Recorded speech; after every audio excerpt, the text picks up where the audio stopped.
అందరికీ నమస్కారం. నెల్లూరు జిల్లా బార్ అసోసియేషన్లో ఉన్నటువంటి సీనియర్ న్యాయవాదులకు, అదేవిధంగా యువ న్యాయవాదులకు హృదయపూర్వక నమస్కారాలు.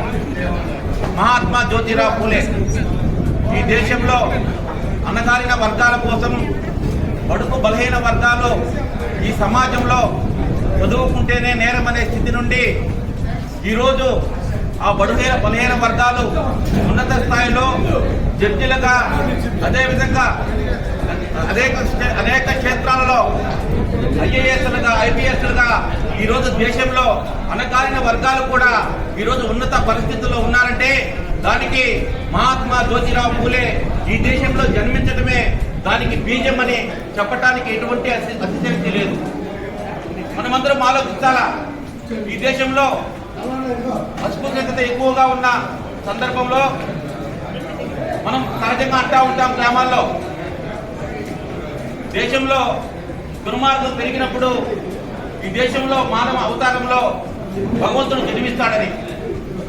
ఎంత దురదృష్టం అంటే ఒక బడుగు బలహీన వర్గానికి చెందినటువంటి వ్యక్తి చదువుకుంటేనే నేరం, ఒక ఉన్నత స్థాయి వర్గాలకు చెందినటువంటి ఫంక్షన్లకే వెళితే నేరం అనే స్థితి నుండి ఆ రోజు తనకి జరిగినటువంటి అవమానంతో మహాత్మా జ్యోతిరావు పూలే గారు ఆ రోజు మనస్తాపంతో ఈ సమాజంలో, ఈ దేశంలో బడుగు బలహీన వర్గాలు కూడా ఉన్న స్థాయికి పోవాలంటే అది కేవలం విద్యతోనే సాధ్యమని చెప్పి తెలుసుకుని దాదాపు 189 సంవత్సరాల క్రితం ఈ దేశంలో ఉన్నటువంటి మార్పు కోసం ప్రయత్నించినటువంటి మహాత్మా జ్యోతిరావు పూలే ఈరోజు మనం చూస్తా ఉన్నాం.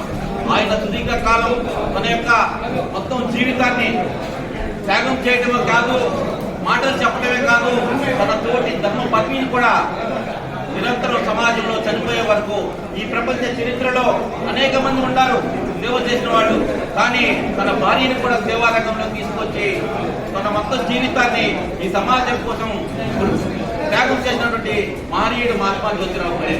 ఈరోజు మహిళలు ఈరోజు ఉన్నత స్థితిలో ఉన్నారంటే ఆ రోజు మొట్టమొదట మహిళా టీచర్ని పెట్టి, తన భార్యని పెట్టి ఈరోజు విద్యను చెప్పి ఈరోజు మహిళలు అనేక సందర్భాల్లో ఉన్నత స్థితిలో ఉన్నారంటే కారణం కూడా ఆయనే.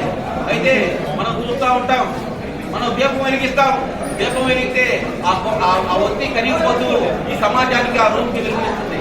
అదేవిధంగా మహాత్మా జ్యోతిరావు పూలే యొక్క దంపతులు ఇద్దరు ఈ సమాజం కోసం మనస వాచ కర్మణ ఈ సమాజం కోసం అంకితమై వాళ్ళ జీవితాలను త్యాగం చేసి అటువంటి మహనీయుల జీవితాల త్యాగఫలమే ఈరోజు ఈ దేశంలో బడుగు బలహీన వర్గాలకు సంబంధించినటువంటి అనేక మంది ఉన్నత స్థితిలో ఉన్నారు.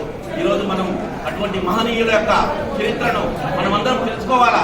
ఎందుకంటే చిన్న చిన్న విషయాల కోసం, స్వార్థంతో, రాజకీయ పదవుల కోసం కానీ, చిన్న పదవుల కోసం కానీ, చిన్న డబ్బుల కోసం కానీ తన మానాన్ని, తన యొక్క వ్యక్తిత్వాన్ని అమ్ముకునే రోజుల్లో అటువంటి మహనీయుల యొక్క చరిత్ర కానీ మనం తెలుసుకున్నట్లయితే మన యొక్క జీవితాలు బాగుపడతాయి. యువత కూడా ఈరోజు ఇటువంటి మహనీయుల యొక్క చరిత్ర చదవాలని మనస్ఫూర్తిగా కోరుకుంటూ, ఇటువంటి మహనీయుల యొక్క చరిత్రను తెలుసుకునే నాబోటి యొక్క యువకులు కూడా సేవారంగంలో ముందుకు పోవాలని జనతా ఫౌండేషన్ పేరుతో సమాజంలో అనేక కార్యక్రమాలు చేపట్టడం జరిగింది.